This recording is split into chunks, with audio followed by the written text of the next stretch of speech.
శ్రీమతి గొల్లపూడి రాజ్యలక్ష్మి గారు రచించిన వృక్షబలి. కిర్రుమని గేటు తీసిన చప్పుడు, ఆ వెంటనే కాలింగ్ బెల్ మోత. చదువుతున్న పుస్తకం పక్కన పెట్టి లేచింది వసుంధర.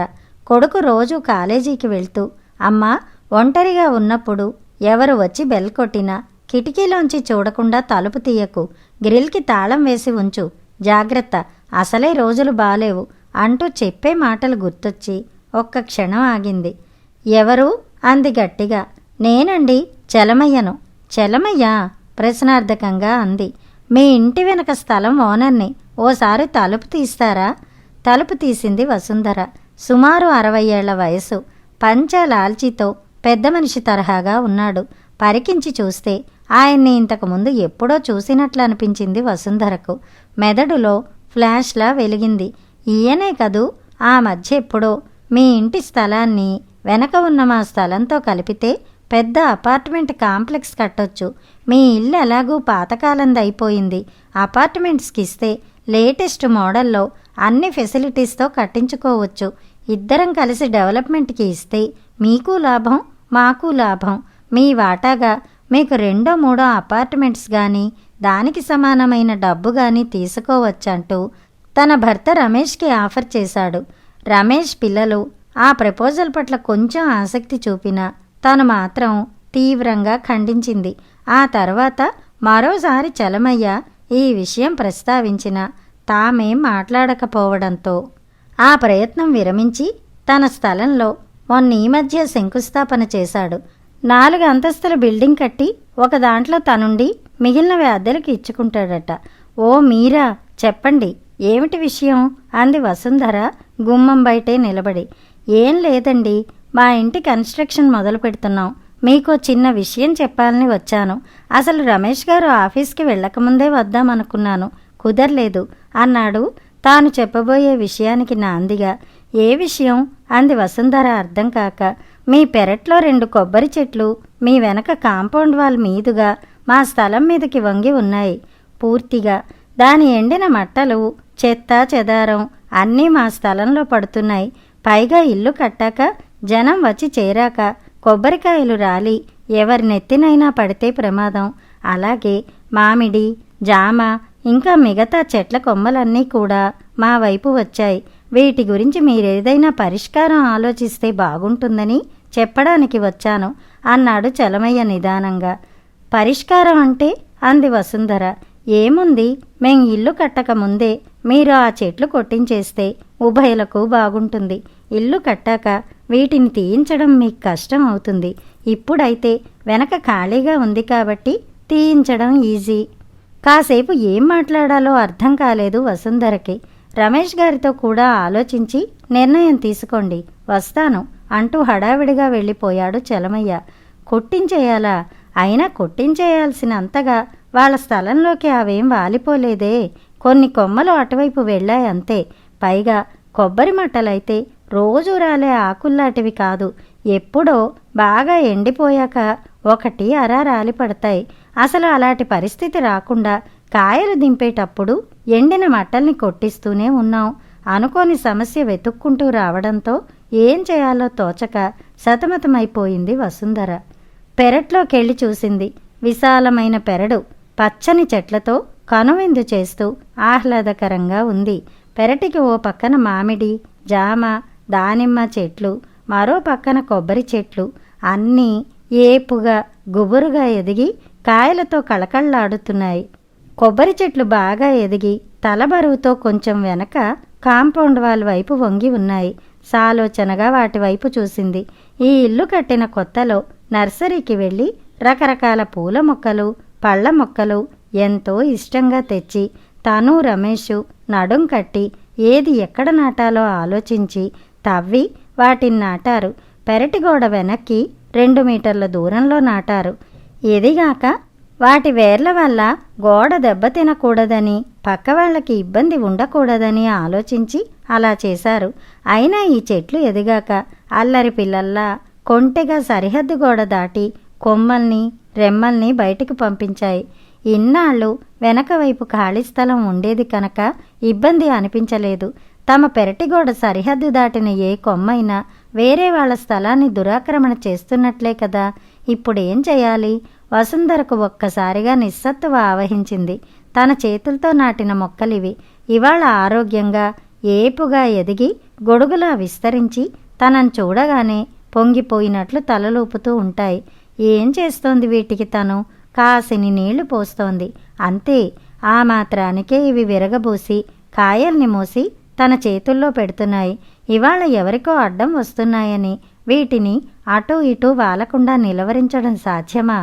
ఇంట్లోకి నడిచింది. పుస్తకం మీద మనసు నిలవలేదు. ఆఫీసులో ఉన్న భర్తకు ఫోన్ చేసింది. ఏమిటి వసు, ఇదేమంత పెద్ద విషయం? దానికి ఇంత ఆందోళన పడాల్సిన అవసరం ఏముంది? చాలా బిజీగా ఉన్నాను, ఇంటికొచ్చాక చూద్దాం, ఫోన్ పెట్టేయ్ అన్నాడు రమేష్ విసుక్కుంటూ. ఈయన ఇంతే, అన్నీ తేలిగ్గా తీసుకుంటూ ఏదీ పట్టించుకోరు అనుకుంటూ కాల్ డిస్కనెక్ట్ చేసి ఒక్క క్షణం ఆలోచించి కూతురికి చేసింది. ఎక్కడున్నావు అంటూ. అమ్మా, నేను చిన్న షాపింగ్లో ఉన్నాను. ఏమిటి విషయం అంది కూతురు సుమన. షాపింగ్లో ఉన్నావా? ఆఫీస్కి సెలవు పెట్టావా అని అడిగింది వసుంధర. అదేం లేదు, ఆఫీస్కొచ్చాను, లంచ్ టైం కదా, మా కొలీగ్ ఏదో కొనుక్కోవాలంటే దగ్గరలో షాప్కొచ్చాను. అది సరే, ఫోన్ ఎందుకు చేశావు అడిగింది సుమన. విషయం చెప్పింది వసుంధర. అదా, నేనింకా ఏమిటో అనుకుని భయపడ్డాను. ఈ టైంలో నువ్వెప్పుడు ఫోన్ చెయ్యవు కదా. అయినా నీకు రాను రాను చాదస్తం ఎక్కువవుతోందమ్మా. ఆ చలమయ్య గారేదో వచ్చి ఆయనకు తోచింది చెప్పాడు. మన వీలుని బట్టి మనం చేద్దాం. దానికింత కంగారు దేనికి? ప్రశాంతంగా పుస్తకం చదువుతూ పడుకో, టెన్షన్ పడకు. సాయంత్రం ఆఫీసు నుండి నేరుగా అక్కడికి వస్తాను, అప్పుడు మాట్లాడుకుందాం, సరేనా అంటూ ఫోన్ కట్ చేసింది సుమన. వీళ్ళింతే, ఏదీ సమస్య కాదంటారు. హాయిగా పడుకోవాలిట. ఎలా పడుకుంటుంది? నిక్షేపం లాంటి చెట్లు ఈ మాత్రం ఎదగడానికి ఎన్నేళ్లు పట్టాయి. అలాంటిది ఇప్పుడు ఒక్క నిమిషంలో వాటి మనుగడకు ముప్పు వస్తుంటే పట్టించుకోకుండా ఎట్లా పడుకోగలదు తను? అన్యమనస్కంగానే పుస్తకంలోకి దృష్టి మళ్లించింది వసుంధర. సాయంత్రం వీధిలోకొచ్చిన కూరగాయల బండి దగ్గర వసుంధర కూరలు తీసుకుంటుంటే పక్కింటి ప్రమీల కలిసి పలకరించింది. మధ్యాహ్నం చలమయ్య మీ ఇంటికొచ్చాడెందుకు? చాలా ఏళ్ల నుండి ఇరుగు పొరుగ్గా ఉండడంతో వసుంధర ప్రమీల మధ్య స్నేహం చనువు ఉంది. అసలే చిరాకుతో ఉందేమో. నా ఇంటికి ఎవరు వచ్చిపోయారో గమనించడం తప్ప ఈవిడ గారికి మరో పని పాట లేదు అనుకుని, ఏం లేదు, వాళ్ళ స్థలంలో ఇల్లు కడుతున్నాడు కదా, ఆ వైపున్న మా చెట్లు వాళ్లకు అడ్డం వస్తున్నాయట అంది. అంతేగా మరి, నీకేమో మొక్కల పిచ్చి, దొడ్డంతా వాటితో నింపావు, అడ్డు అదుపు లేకుండా పెరిగాయవి. అంతదాకా ఎందుకు? ఉన్న మాట చెప్తున్నాను. మా వైపు ఉన్న సందులో నువ్వు పెట్టిన సువర్ణగన్నేరు మొక్క మొత్తం మా ఇంటివైపు వాలింది. ఇంకా మందార, ఉసిరి చెట్ల గురించి చెప్పక్కర్లేదు. మీ చెట్ల వల్ల మా ఇంటివైపు రాలిపడే పూలు, ఆకులు, చెత్త చూడ్డానికేమీ బాగుండడం లేదు. పని మనిషి కూడా ఊడవలేక చస్తోంది. నీకింతకు ముందోసారి చూచాయిగా చెప్పాను, విని ఊరుకున్నావు. ఇరుగు పొరుగు వాళ్ళ కష్టం సుఖం కూడా మనం ఆలోచించాలి వసుంధర అంది ప్రమీల. సమయం దొరికింది కదా అని సంబరంగా వసుంధరను వాయిస్తున్నట్టుగా. మొక్కలన్నాక ఆకులు ఉంటాయి, ఎండిన వాటిని రాల్చేస్తాయి. అంత మాత్రాన వాటి వల్ల వచ్చే లాభాల్ని విస్మరించడం న్యాయమా? నా చేతులతో వాటి కొమ్మల్ని విరిచి నరికి వాటిని హింస పెట్టలేను. నీకేమైనా అడ్డం అనిపిస్తే నువ్వే తీయించేసుకో అంది వసుంధర బెండకాయలేరుతూ. హింస అంటూ పెద్దగా నవ్వి, అవేమైనా మనుషులా పశువులా హింసపడ్డానికి? అలా అనుకుని అందరూ ఊరుకుంటే ఈ భూమి మీద మనం నిలవడానికి కాస్తైనా జాగా మిగులుతుందా? మళ్ళీ మనం మన పూర్వీకుల్లా అడవుల మధ్యలో గుహల్లో జీవించినట్టు బతకాలి. భలే దానివిలే అంది మళ్ళీ పడి పడి నవ్వుతూ ప్రమీల. ఇంటి లోగిట్లో చాలా ఖాళీ స్థలం ఉన్నా మొత్తం బండలు పరిపించి కుండీల్లో షోగ్గా 4 క్రోటన్ మొక్కలు పెంచే ప్రమీల అంతకంటే ఏం మాట్లాడుతుంది, ఏం ఆలోచిస్తుంది? మళ్ళీ ఈ ప్రమీలే తెల్లారక ముందే పూలబుట్టతో బయలుదేరి తమింటి వాకిలి ముందున్న గరుడవర్ధనం, గన్నేరు మొక్కల కొమ్మలు వంచి మరీ పూలు కోసుకుపోతుంది. తన ఇంటి ముందున్న పెద్ద వేప చెట్టు నీడన వాళ్ల వెహికల్స్ పార్క్ చేసుకుంటారు. ఏ మనిషో అనుకుంది వసుంధర. ఒక్కటి ఆలోచించు ప్రమీల, ఈ సృష్టిలో మనుషులు ఒక భాగం మాత్రమే. ప్రతివాడు తన సుఖం కోసం భూమిని అవసరానికన్నా ఎక్కువ ఆక్రమించుకుని ఈ మట్టిపైన భూమిపైన ఆధిపత్యం ప్రదర్శించడం అవసరమా? అది ప్రకృతి సమతుల్యాన్ని దెబ్బతీయదా? ఒకప్పుడు చిన్న పల్లెలుగా చుట్టూ చెట్టు చేమలతో నిండి పచ్చటి పైరులతో కళకళ్లాడుతూ ఉండే ప్రదేశాల్ని పట్టణీకరణ పేరుతో కాలరాసి కాంక్రీటు మయం చేయడం ఎంతవరకు సమంజసం? ఎన్నో చెట్లు మొక్కలు మనం సుఖంగా బతకడానికి కావలసినవన్నీ మనకి ఇస్తున్నాయి. ఆరోగ్యవంతమైన గాలి, చల్లదనం, వర్షం, పూలు, పళ్ళు, ఇంటి నిర్మాణానికి కలప, తిండి, చివరకు మనం పోతే తగలబెట్టడానికి కట్టెలు అన్నీ చెట్లే ఇస్తున్నాయి కదా. ఇంటా బయట ఎక్కడా వాటిని బతకనివ్వకపోతే వాటి మీద ఎన్నో రకాలుగా ఆధారపడిన మనం ముందు ముందు ఏమైపోతాం? ఇళ్ల బయట ఉండే చెట్లనేమో కరెంటు తీగలు కేబుళ్లకు అడ్డొస్తున్నాయనో లేదా రోడ్డు విస్తరణకు అడ్డంగా ఉన్నాయనో ఇష్టం వచ్చినట్లు నరికేస్తున్నారు. ఇంకా ఏదో అనబోయింది వసుంధర. అంటే ఏమంటావు వసుంధర?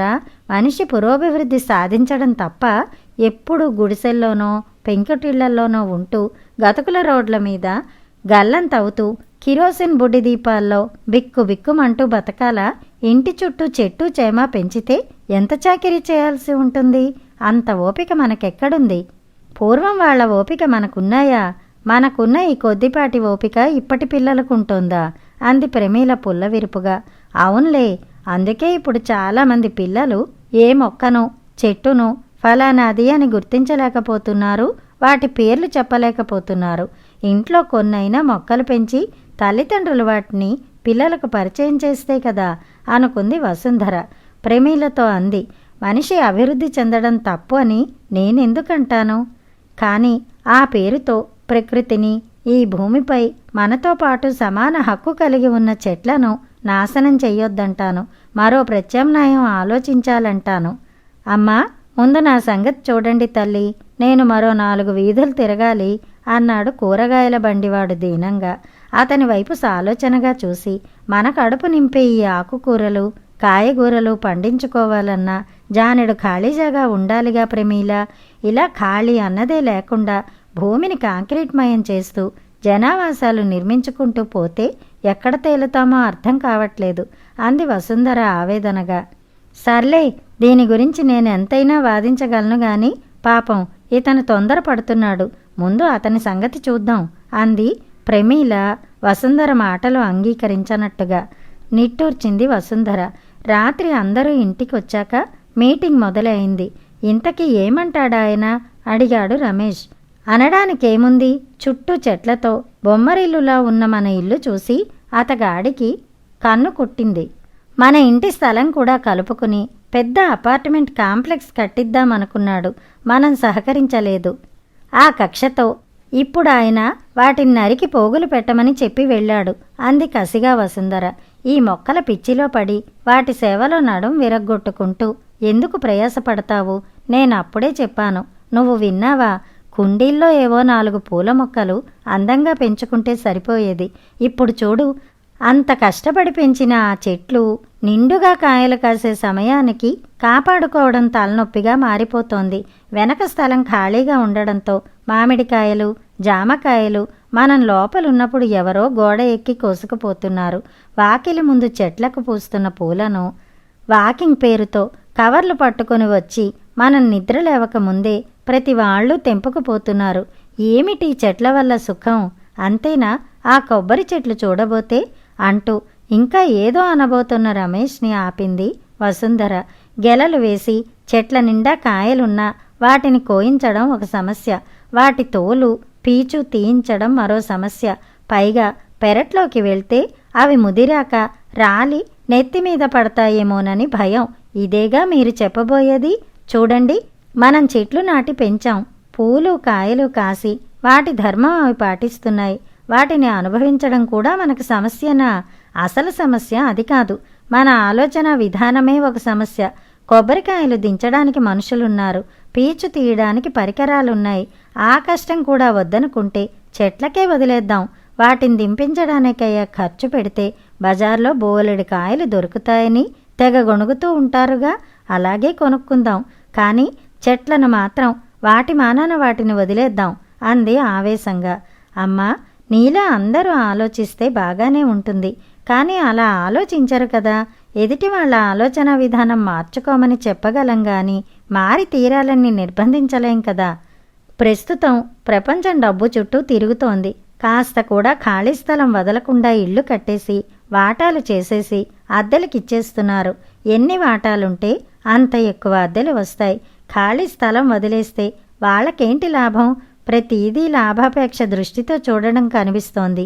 ఏం చేస్తాం అంది ఆవేదనగా కూతురు సుమన. అది సరే, ముందు చలమయ్యకేం సమాధానం చెప్పాలో ఆలోచించండి అన్నాడు కొడుకు ప్రశాంత్. ఆలోచించడానికేముందిరా, వాళ్ళ వైపు వంగిన చెట్లు తీయించేస్తే సరిపోతుంది. వాళ్లతో మనకెందుకొచ్చిన గొడవ చెప్తూ అన్నాడు రమేష్.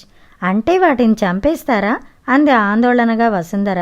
అంతేగా మరి, మన సంతోషం కోసం ఇతరుల్ని ఇబ్బంది పెట్టలేం కదా అన్నాడు రమేష్. వద్దండి, అంత మహా పాపానికి ఒడికట్టొద్దు. నిండుగా కాయలతో పచ్చగా ఉన్న చెట్లు నరికేస్తే పాపం చుట్టుకుంటుంది మనకు అంది కళ్ళల్లో నీరు తిరుగుతుండగా వసుంధర. ఇదిగో మీ అమ్మతో ఇదే తంటారా? ఆధ్యాత్మిక పుస్తకాలు చదువుతుంది, టీవీలో ప్రవచనాలు వింటుంది. ఏం లాభం? దేని మీద అతిగా మమకారం ప్రేమ పెంచుకోకూడదు.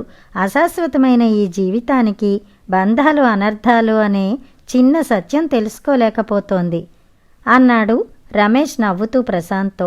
సరేనమ్మా, నువ్వు దాని గురించి దిగులు పడకు. ఏదో ఒకటి ఆలోచించి చేద్దాంలే. నేనోసారి చలమయ్య గారితో మాట్లాడి చూస్తాను. అవును గాని సుమన, పిల్లలకు 2 రోజులు సెలవులు కలిసొస్తున్నాయని ఎల్లుండి బయలుదేరి మీరు శ్రీశైలం వెళ్దామనుకుంటున్నారు కదూ. అమ్మని కూడా తీసుకెళ్ళండి. లేకపోతే చెట్లను తలుచుకుంటూ దిగులుపడి తిండి నిద్ర మానేస్తుంది. అలా బయట తిరిగొస్తే కాస్త మనసు కుదుటపడుతుంది అన్నాడు ప్రశాంత్. అవును, నువ్వు నాన్న కూడా వస్తే బాగుంటుంది అంది సుమన ఉత్సాహంగా. మాకు ఆఫీసులో ఆడిట్ జరుగుతోందమ్మా. ప్రశాంత్కి వచ్చే వారం నుండి ఎగ్జామ్స్. ఈసారికి మా ఇద్దరిని వదిలేయి అన్నాడు రమేష్. బావుంది, మీరు రాకుండా నేను వెళ్ళను అంది కళ్ళు తుడుచుకుంటూ వసుంధర. అమ్మా, నువ్వు వస్తే పిల్లలు చాలా సంతోషిస్తారు. సరదాగా వెళ్ళొద్దాం రా అమ్మా అంది సుమన బతిమాలుతూ. నిజమే, సుమన పిల్లలు పింకీ బాబీలకు తన దగ్గర చాలా చనువెక్కువ. అమ్మమ్మ అంటూ ఎప్పుడూ తన చుట్టూ తిరుగుతుంటారు. వాళ్లతో వెళ్తే కాస్త మైండ్ డైవర్ట్ అయ్యి మనసు కుదుటపడితే ఏం చెయ్యాలనేది ఆలోచించొచ్చు అనుకుని అంగీకారం తెలిపింది వసుంధర. 2 రోజులు కూతురు కుటుంబంతో దైవ సాన్నిధ్యంలో ప్రశాంతంగా గడిపి తిరుగు ఇల్లు చేరేసరికి రాత్రి 11 అయింది. వసుంధరను దింపి సుమనా వాళ్ళు వెళ్ళిపోయారు. మర్నాడు పొద్దున్నే నిద్రలేచి పెరటి గుమ్మం తెరిచిన వసుంధర గుండె జల్లుమంది. చేష్టలుడిగిన దానిలా నిలబడిపోయింది. పెరడంతా ఖాళీగా ఉంది. మామిడి, జామ, సపోటా, దానిమ్మ చెట్ల కొమ్మలన్నీ నరికి వేయబడి కొద్దిగా మొదలతో మిగిలి ఉన్నాయి. కొబ్బరి చెట్లు ఉండాల్సిన చోటంతా ఖాళీ. ఒళ్ళు తూలింది వసుంధరకు. గుమ్మానికి ఆనుకుని నిలదొక్కుని రమేష్ని గట్టిగా కేకేసింది. చదువుతున్న పేపర్ అవతల పడేసి పరిగెత్తుకొచ్చాడు రమేష్ కంగారుగా. ఏమిటిదంతా? అయ్యో, ఎవరి పనండి ఇది? దొడ్డంతా ఎడారిలా ఉందేమిటి అంది కోపంగా. ఓ ఇదా? అది కాదు వసు, చలమయ్య మళ్ళీ ఇంటి మీదకొచ్చి మొన్న గొడవ చేశాడు. ఎందుకొచ్చిన గోల అని తీయించేశాం. ఇక్కడ చెట్లు పోతేనే ఇంటి ముందు సందుల్లో చాలా ఉన్నాయిగా, వాటి పోషణ చూడు చాలు అన్నాడు తేలిగ్గా రమేష్. భర్త కళ్ళల్లోకి సూటిగా చూస్తూ, అయితే ఇది మీ నిర్వాకం అన్నమాట. ఎలా చేయగలిగారండి ఈ పని? మీదసలు గుండేనా రాతిబండా? పూర్వ అనాగరికులు, అజ్ఞానులు, మూర్ఖులు తమ పనులు ప్రారంభించే ముందు లేదా కోరికలు తీరడానికి నరబలిగాని జంతుబలిగాని ఇచ్చేవారట. ఈ చలమయ్య తన ఇంటి పని ప్రారంభించే ముందు వృక్షబలి ఇచ్చాడండి. వాళ్ళకి ఈయనకి తేడా ఏమిటి? వాళ్ళు చేసేది తప్పు, శిక్షార్హమైనదైతే ఇప్పుడు ఈయనకి శిక్ష పడాలి అంది ఉద్రేకంతో వణుకుతున్న గొంతుతో. కూల్ కూల్, ఇలా లోపలికి రా, స్థిమితంగా కూర్చో, మరీ అంత ఎమోషనల్ అవ్వకు అంటూ వసుంధర భుజం చుట్టూ చేయి వేసి హాల్లోకి తీసుకొచ్చి సోఫాలో కూర్చోబెట్టాడు. అప్పుడే నిద్రలేచి ప్రశాంత్ ఆవలిస్తూ వచ్చాడు. తల్లి వాలకం చూసి ఏమైందమ్మా అంటూ కంగారుగా దగ్గరకొచ్చాడు. ఏం తెలియనట్టు అడుగుతున్నావా? నన్ను అక్క వాళ్లతో తిరిగి రమ్మని పంపి ఇద్దరూ కలిసి పెరడంతా ధ్వంసం చేశారు కదరా అంది విలవిల్లాడుతూ. అమ్మా, నువ్వింత సెన్సిటివ్గా ఉంటే కష్టం. ప్రతిదాన్ని ఎక్కువగా ఆలోచించి సీరియస్ అయితే మన మనశ్శాంతిని మనమే దూరం చేసుకున్న వాళ్ళం అవుతాం. చలమయ్య మాటికి ఇంటి మీదకొచ్చి ఈ విషయమై గొడవ పెడుతుంటే ఎన్నాళ్ళని భరిస్తాం? పోని ఈ సమస్యను మరో విధంగా పరిష్కరించే దారుందా? ఆ చెట్లను కట్టడి చేయాలంటే మొదలంట నరకడం ఒక్కటే తప్ప వేరే మార్గం లేదు. ఒక్క కొబ్బరి చెట్టు తప్పించి మిగతా చెట్లకు మొదలు ఉంది కాబట్టి మళ్ళీ వస్తాయిలేమ్మా. మన సెంటిమెంట్స్ కోసం ఇరుగు పొరుగుతో ఎన్నాళ్ళు పోట్లాడగలం అన్నాడు ప్రశాంత్ అనునయంగా. అంటే ఏంట్రా, మన ఇంట్లో మన స్థలంలో మనకిష్టమైన మొక్కలు పెంచుకునే స్వేచ్ఛ మనకి లేదా అంది. ఉంది, కానీ అది ఎదుటివాడికి అసౌకర్యం కలిగించకూడదు అన్నాడు ప్రశాంత్. అసలా చలమయ్య ఎంతసేపు తన సౌకర్యం గురించే గాని మన గురించి ఏనాడైనా ఆలోచించాడా? తన ఇంటి వెనక మున్సిపాలిటీ రూల్స్ ప్రకారం వదలాల్సినంత స్థలం వదలకుండా మన పెరటిగోడకు దాదాపుగా ఆనేటట్టుగా ఇల్లు కట్టించడానికి ప్లాన్ వేయించడమేమిటి? అది మనకి అసౌకర్యం కలిగించదా అంది రోషంగా వసుంధర. డబ్బున్నవాణ్ణి ఏ రూల్స్ ఆపలేవమ్మా. ఎవడికో లంచమిచ్చి అప్రూవ్ చేయించుకుని ఉంటాడు.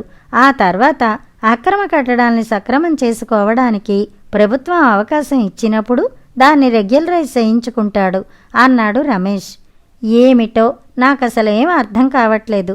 అయినా వాడి స్థలంలో వాడికి ఇష్టం వచ్చినట్లు చిన్నపాటి అడ్జస్ట్మెంట్తో సర్దుకునే సమస్యకి ఇంత దారుణమైన పరిష్కారమా అంది ఆవేదనగా వసుంధర. బాధపడకమ్మా, అందుకే నీ ఎదురుగా ఆ పని చెయ్యలేక నువ్వు లేనప్పుడు చేశాం. అసలు ఈ భూమి మీద మనిషి పుట్టక ముందు నుండే చెట్లు ఉన్నాయంటారు. స్వార్థపరుడైన మనిషి తన మనుగడ కోసం వాటిని నిర్మూలిస్తున్నాడు. వాటి పొడంటేనే గిట్టకుండా పోతున్నాడు అంది వసుంధర. అందుకేగా మన నాయకులు పచ్చదనం కోసం నడుం బిగిద్దాం అంటూ మొక్కలు నాటే కార్యక్రమాల్ని తమ చేతులతో ప్రారంభిస్తున్నారు అన్నాడు వెటకారంగా ప్రశాంత్. నాటుతున్నారు. ఆ తర్వాత ఆ మొక్కల మొహాన ఇన్ని నీళ్లన్నా పోస్తున్నారో లేదో, వాటి అతి గతి ఏమిటో తెలీదు. అసలు మొక్కలు నాటడం కాదు, ఉన్న మొక్కలు నరికే వాళ్ళ చేతులు నరుకుదాం అన్న శిక్ష ప్రకటిస్తే వాటిని రక్షించిన వారవుతారేమో అంది వసుంధర కసిగా. రమేష్ తన చేతులు రెండూ వెనక్కి దాచుకొని, నాకేం తెలీదు వసు, నేనే ఆ చెట్లు నరకలేదు.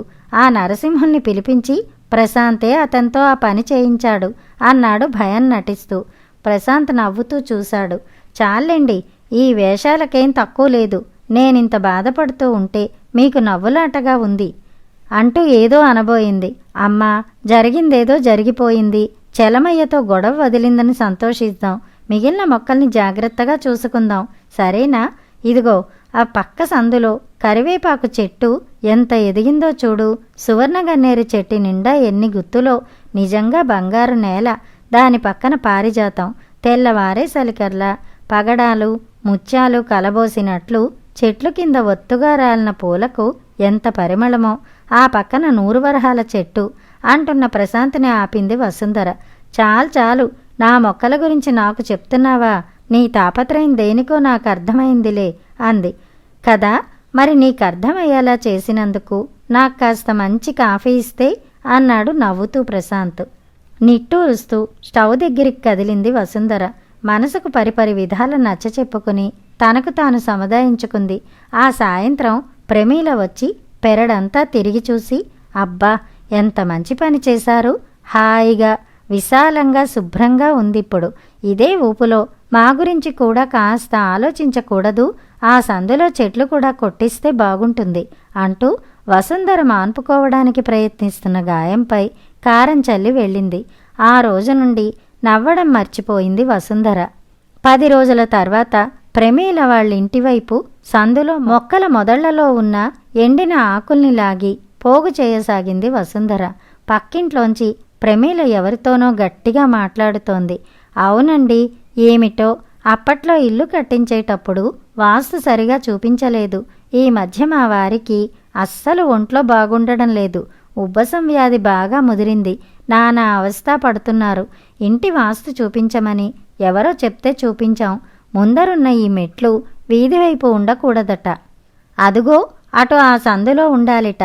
దానివల్లే మాకి అనారోగ్యాలు కష్టాలు అని చెప్పారు. ఆ మాట చెప్పాక ఊరుకోలేం కదండి. ఇప్పుడు ఆ మెట్లు మార్చాలి. ఈ సందు చూడబోతే పక్కింటి వాళ్ళ చెట్లన్నీ మా ఇంట్లో ఉన్నట్టే ఉంటాయి. ఆవిడకేమో మొక్కల పిచ్చి.